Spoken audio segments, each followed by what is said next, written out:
আসসালামু আলাইকুম দর্শক বন্ধুরা, এই ধরনের দৃশ্য ড্রয়িং করতে চান? ভিডিওটির প্রথম থেকে শেষ পর্যন্ত দেখতে থাকো এবং খুব সহজে শিখে নাও এই ধরনের ড্রয়িং। চলো তাহলে শুরু করি, দেখতে থাকো। প্রথমে একটা আর্টবোর্ড নিয়েছি, আর্টবোর্ডে এরকম করে একটা ইউ এঁকে নিব। কি এঁকে নিব? এখানে কৌশল দিয়ে অঙ্কন করছি, আর এখানে কৌশলটা হচ্ছে ইউ।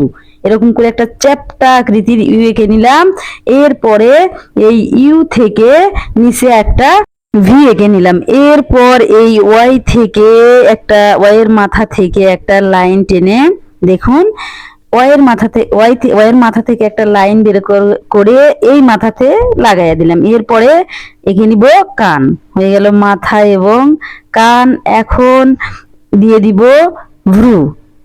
এরকম করে দুই পাশে দুটো ভ্রু এবং ভ্রুর নিচে দিয়ে দিব চোখের পাতা। এরকম করে দুই পাশে দুটো চোখের পাতা এবং চোখের পাতার সঙ্গে দিয়ে দিব চোখের মণি। এরকম করে ছোট্ট করে বিন্দু দিয়ে দেব বা বৃত্ত দিয়ে দিব। এরকম করে দুই পাশে দুটো বৃত্ত হয়ে গেল চোখের মণি। এরপরে এঁকে নিব নাক। এরপরে এঁকে নিব মুখ এবং মুখের নিচে এরকম করে গাঢ় করে দিব কালি দিয়ে, তাহলে সুন্দরভাবে বোঝা যাবে। এরপরে ওয়ের নিচ থেকে দুটো লাইন বের করে দিয়ে দিলাম গলা এবং ওখান থেকে আরেকটা লাইন বের করে হয়ে গেল কাঁধ। দেখুন এপাশে অনুরূপভাবে এঁকে নিলাম আরেকটি কাঁধ এবং এই কাঁধের থেকে এরকম করে আরেকটা লাইন বের করে দিয়ে অনুরূপভাবে এই পাশেও একটা লাইন বের করে দিয়ে এভাবে মাঝখানে আরেকটা করে লাইন বের করে দিয়ে নিলাম। হয়ে গেল মেয়ের ফ্রগের ডিজাইন, হাত এবং ফ্রগের ডিজাইন। এরপরে দেখুন জামার হাতা এরকম করে বোঝা যায়, তার জন্য লাইন টেনে জামার হাতা করে নিলাম। এরপর এঁকে নিব দুই পাশে দুটো হাত। দেখুন লম্বা করে পরপর দুটো লাইন টেনে দিয়ে দিলাম হাত এবং এখন এঁকে নিব মেয়ের হাতে চুড়ি পরানো আছে বা চুড়ি পরা আছে, এটা যাতে বোঝা যায় সেজন্য এরকম করে কয়েকটা 2 থেকে 3টা লাইন টেনে মাথাগুলো মেশায় দিব, তাহলেই হয়ে যাবে চুড়ি। যখন আমরা লাইনগুলো আঁকবো তখন একটু হালকা বাঁকা করে এঁকে নিব, যাতে করে চুড়িটা সুন্দরভাবে বোঝা যায়। দেখুন এরপর এঁকে নিচ্ছি নখ, হাতের নিচের অংশ এবং নখ।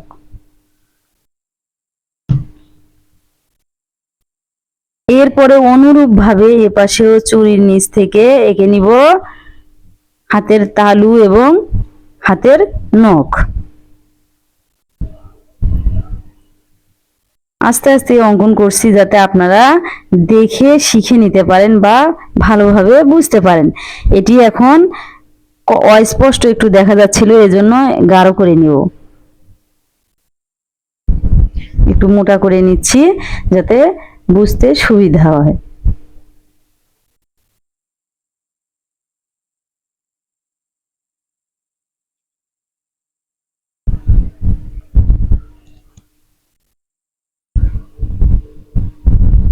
দেখুন দুই পাশে দুটো হাত অঙ্কন করা শেষ এবং হাতে দিয়ে দিলাম নখ, চুড়ি।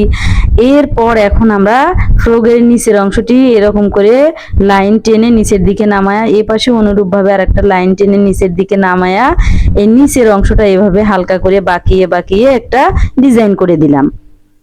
হয়ে গেল মেয়ের ফ্রক। এখন এখান ফ্রগের নিচ থেকে এরকম করে দুটো পরপর লাইন টেনে দিব। এরপরে এঁকে নিব মেয়ের চুল। দেখুন এই চুল অঙ্কন করার আগে ফ্রগের এই নিচের অংশটা একটু গাঢ় করে নিলাম যাতে ভালোভাবে বোঝা যায় এবং উপরে এঁকে দিব মেয়ের চুল। দেখুন মাথার উপরে, মাথার যে খুলিটা এঁকে নিয়েছি এর উপরে এরকম করে একটা ডিজাইন করে দিয়ে এরপরে এরকম করে লাইন টেনে চুল এঁকে দিলাম। চুলের উপরে ব্যান্ড পরানো আছে, এটি বোঝা যাচ্ছে।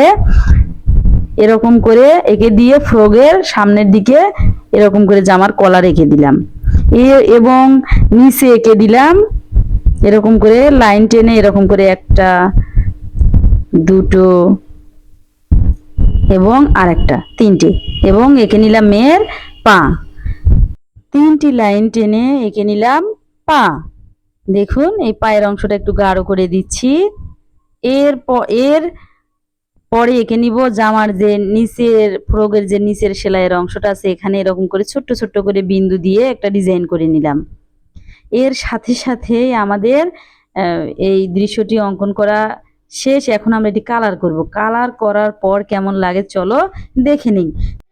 চুলে করে নিলাম কালো কালার এবং ফ্রকে করে নিচ্ছি সবুজ কালার। আমি এখানে আমার মন মতো কালার করছি, আপনি আপনার মন মতো যে কোনো কালার করে নিতে পারেন, কোনো সমস্যা নেই। আর ছোট্ট বাচ্চারা যখন এটি কালার করবে তখন একটা কালার দিয়ে যদি আমরা কালার করা তাদেরকে শেখাই তাহলে তাদের জন্য খুব সহজ হয়ে যায়। আর 2-3টে কালার একসঙ্গে করে শেখাইলে তারা মনে রাখতে পারে না এবং কালারটি সঠিকভাবে করতে পারে না। এজন্য একটা কালার দিয়ে দেখিয়ে দিলাম। এবং কলারে, মাথার ব্যান্ডে এবং চুড়িতে আমি লাল কালার করে নিলাম এবং স্কিনে, হাতে এবং পায়ে স্কিন কালার করে নিলাম। এর সাথে সাথেই শেষ হয়ে গেল কালার করা। জানি না দৃশ্যটি আপনাদের কাছে কেমন লেগেছে। ভালো লাগলে like, comment, share and subscribe করে পাশে থেকো এবং পাশে থাকা বেল আইকনটি অন করে দিও যাতে নোটিফিকেশন পৌঁছে যায়।